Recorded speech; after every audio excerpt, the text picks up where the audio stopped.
Boeing is one of the companies that came crawling to the federal government, hat in hand, begging for a bailout in the wake of this current crisis. But their CEO made a rookie mistake.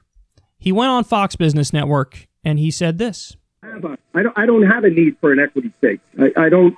That's never what we've been trying to solve. I know, but if they force it, but do you think they would force it as a counterbalance to assistance?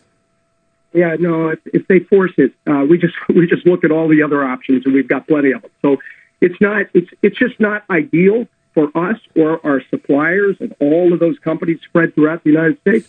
It's not ideal if we don't have it. But if they attach too many things to it, of course you take a different course. Let me explain what's going on there. He was asked a question, what if the government says we want a stake in the company for a bailout? So in other words, what that means is the government is not just giving them free money. The government is saying, if we give you money, we are now part owners of the company. So really, effectively, what we're talking about is semi-nationalization.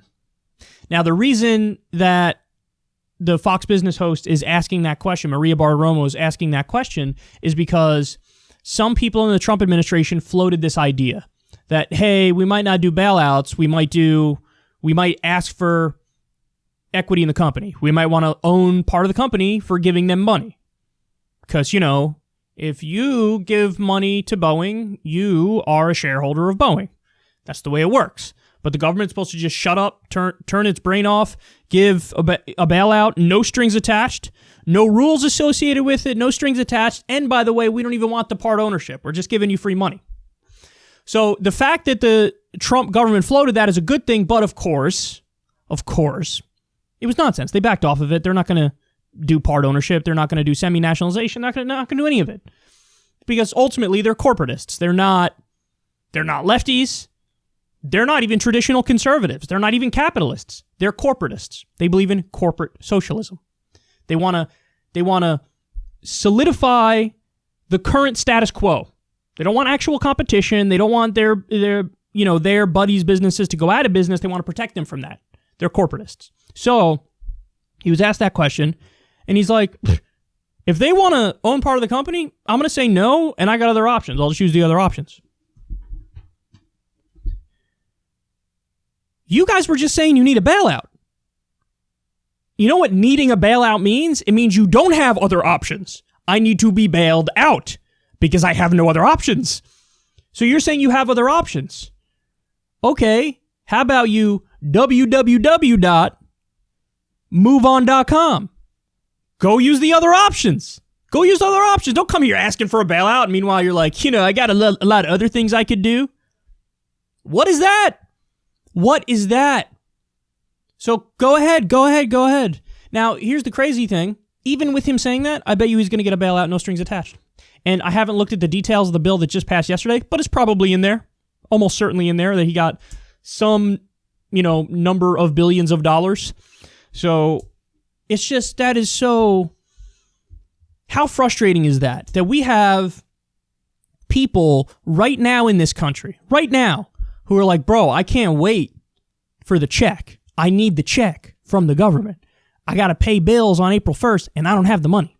So many people are in that boat. So many people. Why not? Why has Congress made you jump through hoops to get the money? Some people won't get it for months. Some people will get it relatively soon. But there are plenty of people who are left behind by it too. People who didn't file taxes in 2018 or 2019, they don't get the $1,200 that Congress is allocating. By the way, it's only a one-time payment. But they're not doing that. They're not getting it. They made it so it's hard for regular people to get the money that they need right now. And then meanwhile, you have corporate CEOs saying, hey, give us a bailout, and if you give us any terms and conditions, you know what? Piss off. Okay, then good. I hope the government pisses off, but they won't do it. They're going to bail them out. You want to know why? Because Boeing and Honeywell and Raytheon and, fill in the blank with all of the big banks, Morgan Stanley, Citibank, all the financial institutions, they own the government. So they effectively are going to get whatever the hell they want Even when they say, I don't really need it, but give me a bailout. And meanwhile, people are screaming, I need help now. And the government's like, maybe we'll give you some crumbs. Maybe. But fill out some paperwork first. Oh, Jesus. Final thing I'll say is that Boeing spent $43 billion on stock buybacks. In 2017, the GOP passed a tax cut bill. A tax cut for corporations and the wealthy, mostly. 83% of the benefits went to the rich in the country. Part of that bill incentivized stock buybacks. Part of that bill incentivized corporate outsourcing. So the bill was a mess. It was exactly what corporate America has wanted, exactly what the 1% has wanted. They did $43 billion of stock buybacks. They more than doubled their stock price in 2017 and 2018. Then they made a plane that couldn't fly. They made a plane that crashed many times. And now they're running to the government asking for a bailout while simultaneously saying, we really need it, but give us the money. This one story is just so indicative of, honestly, the implosion of America. FDR's rolling over in his grave listening to this story. FDR's rolling over in his grave. How the hell did we get to this point? How do we get to the point where corporate America and the 1% always get a bailout? Always get a bailout and have no strings attached, or very few strings attached. And the people always get screwed and get crumbs. How do we get to this point?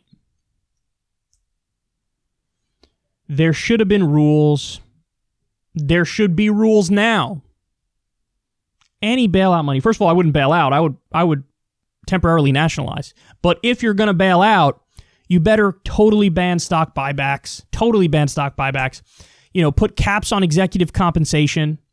A couple of years ago, the CEO made $80 million. $80 million. Make sure they have emergency funds as one of the rules of a bailout. Hey, this ain't happening anymore. We're mandating you need to have a certain percentage of this money is an emergency fund moving forward, and you have to continue to contribute to it. They're not going to do it. Because again, we don't live in a democracy. We now officially live in what I'm calling a corporatocracy. That's what it is. And this is such a clear example of it here. Look at how much the Boeing CEO feels like he could boss the government around to give him whatever he wants. And it's going to work.